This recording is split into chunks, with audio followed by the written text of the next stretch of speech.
بسم اللہ الرحمن الرحیم۔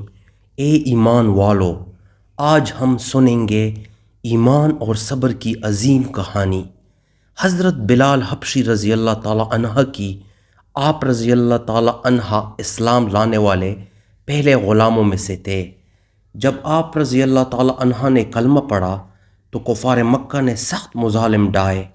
آپ کو تپتی ریت پر لٹایا گیا، مگر آپ کی زبان پر صرف ایک کلمہ تھا، احد احد۔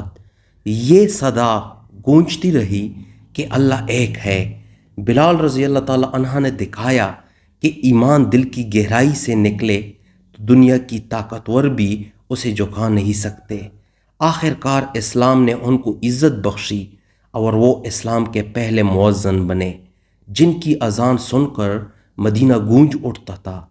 حضرت بلال رضی اللہ تعالیٰ عنہ کی قربانی ہر مسلمان کو یاد دلاتی ہے کہ ایمان پر قائم رہنا سب سے بڑی کامیابی ہے۔ اللہ ہمیں صبر اور استقامت عطا فرمائے، آمین۔